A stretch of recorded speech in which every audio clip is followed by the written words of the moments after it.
Hello, everyone. So, this is my first commentated video because I have some important stuff that I'd like to talk about. This game that I've been working on for about 30 weeks now, officially, and unofficially for about 3 years or so, is called Overworld. It's something that I would describe as being like a true RPG, because its greatest focus is on role-playing, although I think it's probably more accurate to describe it as being like a fantasy simulation. The game world itself is a large-scale continent with a mix of handmade and randomly generated terrain. Players, of course, can own and build in that terrain. The main focus of the game is on socialization and user-created content. That's areas, weapons, armor, objects, vehicles, things of that nature. There's also an in-game economy that uses a resource called credits, which are earned by everybody as they play the game over time and can be traded between players freely for whatever they want. The creation system itself uses a single resource called power to build everything. While I leave creation as open as I can, there is an emphasis on balancing the game's mechanics as well as making it so that things can have an inherent value to them based on the difficulty of creating them. Overworld has a sort of universal stylization to it, so that it would be just as appropriate to have something like magic and fantasy as sci-fi or more modern technology. I'll be brief and go over some of the more important aspects of the game, and I'll go into greater detail in later videos. Overworld is VR only, and there is an emphasis on the physicality of the body and the objects you interact with. This body has many different simulated aspects to it and can be damaged, but it can also do things like eat and drink, although neither of those are necessary for staying alive. Your base avatar is a customizable, imported 3D model, although the clothing and armor layer above that is made in-game. It uses the same creation system as making weapons or other objects, and your avatar's armor, as well as weapons, can be customized using things called mods, which can give them unique properties and abilities. In addition to being able to import your base avatar model, you also have the ability to import things like sounds and images, as well as, with certain limitations, 3D models in the form of a part, which is used alongside other geometric primitive shapes in order to build all of the different things in the game. I really want to give people the freedom to build themselves into a kind of ideal self, creating a character with unique appearance and abilities that they can strongly identify with. As I said, you can create your own areas as well, and you can work together with other people in order to share ownership of these areas, and you can manage and organize social hierarchies within these spaces. What role you play in that society is entirely up to you, as is how you interact with societies made by other people. Overworld is built around a primary focus of social interaction and creation, but there is also a significant amount of depth to the work that I put into physical engagements between players. Combat can play a heavy role in how you play Overworld if that is your choice. You can also be protected from it if you take the necessary precautions. Overall, I want to make sure that things that you make and the interactions that you have with other people feel significant and meaningful. Even the seemingly empty open world is filled with plenty of secrets and landmarks that I've hidden away in corners of the world for people to find as they explore. I understand that the expectations out of a game structured in that way are very high, as they should be. And the expectations out of myself as a developer, as Overworld's only developer, also need to be very high. I have a large amount of responsibility in making this game. I want you to know what to expect out of me, And I want to urge you, first and foremost, while it's good to be excited about this, I don't want you to be hyped. I don't want you to build up these misinformed ideas, misinformed by the things that I say. I like to tell people about the things that I'm planning on doing for Overworld. I have a roadmap for the game of the things that I want to work on in the future. But those are just ideas. Those aren't real. What you can see around here, what you can play eventually, that's real. That's Overworld. I don't want to lead you on. I don't want to try to sell you on the game. I want you to see it for what it is, for what it really is, not just the idea of it, and make your own judgment based on that. I don't want to be deceptive, and I don't want to misinform people in such a way that they would give me their hard-earned money in order to support a game that they would be disappointed by because it wasn't what they had been led to believe. I'm not going to tell you that Overworld is a game where you can do anything. I'm not going to tell you that I'm building the metaverse, because I'm not.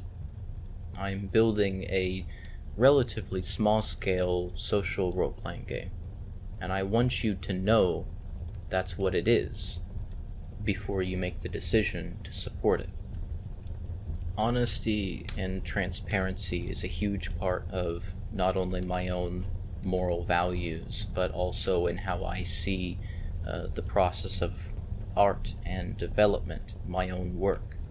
I'm quite open about the fact that I am new to this level of development. While I have worked on these sorts of things my whole life, ever since I was a kid, I've been modding games, and I've always studied game development quite seriously. This is the first major project that I've ever embarked on, and I am very much enjoying the process of learning and experimentation, and I am adapting to it quite quickly. But I'm new.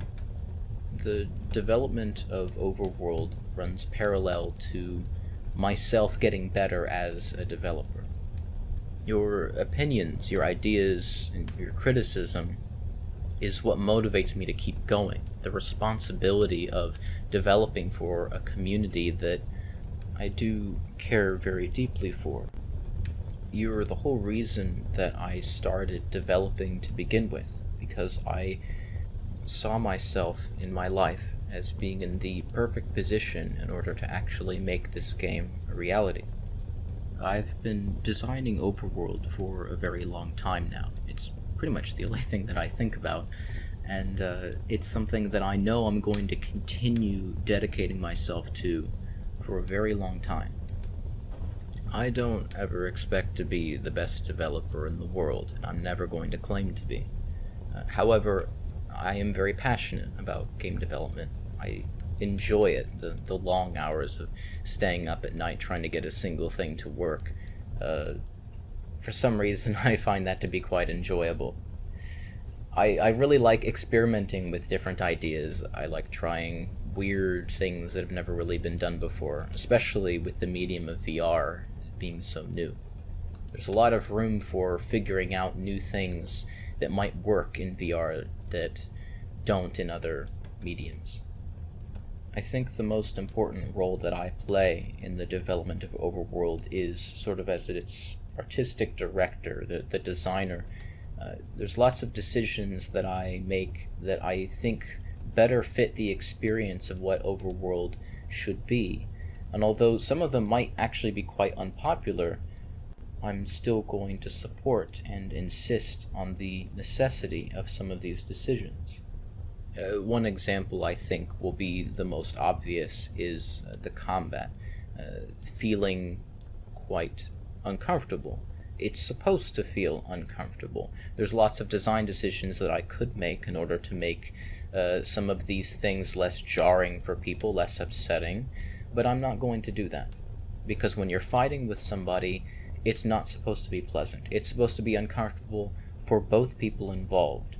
That's what violence is. And so I will stand by that. Some people will use that as a reason to forbid violence amongst people in their groups, and others will adapt to the nature of it being slightly uncomfortable and engage in it quite heartfully. Now, I'm not going to be that stubborn with everything, of course. Ultimately, the game is made by the people that play it. The ideas that you come up with, the suggestions you have on how to change or improve the game, are incredibly valuable to me. I hold them in very high regard, and I absolutely love getting feedback from people. I wholly expect some of the best things to get added to the game to be ideas that came from the community itself. I'm very much looking forward to seeing not just the overall community for Overworld grow, but also the different sub-communities within it.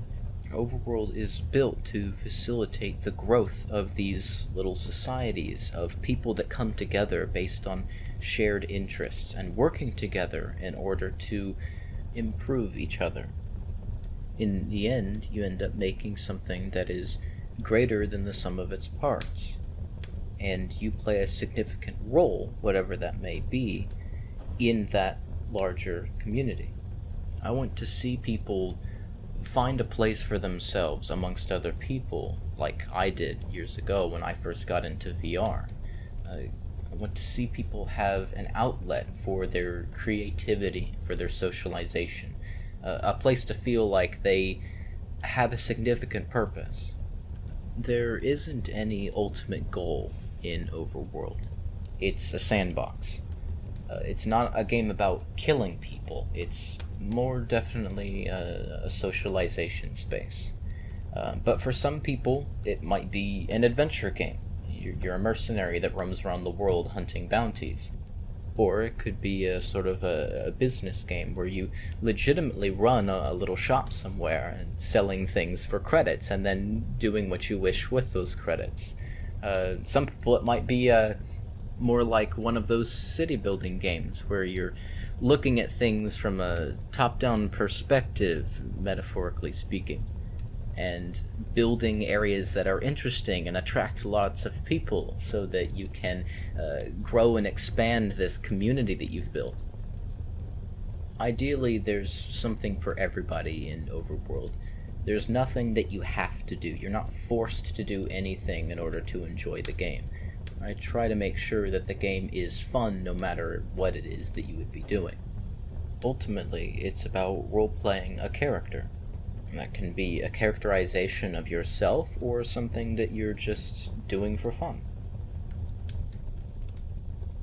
Whatever seemingly insignificant role that you play in the game as a whole, I can assure you that it will be incredibly important to what Overworld is. The support of the community is what keeps the game alive. It is what keeps it getting better. The things that people do for Overworld out of a shared interest in seeing it be successful are really the reason that it will be successful at all. I wouldn't be doing this if it wasn't for you. And really, I can't do it without you. The goal that I'm working towards right now is to have a playable, distributable client that I can share with all of you. This pre-alpha version would be playable and testable by anybody who wanted to be a part of it. I don't know how long it will take in order to get something like this ready, but I will keep you updated on the progress of it over time. I'm really excited to see you guys in game and hear the ideas that you have for Overworld. I can't thank you enough for being there for me and for the support you've given to create this world of ours. So I'll be working to get this ready as soon as I can.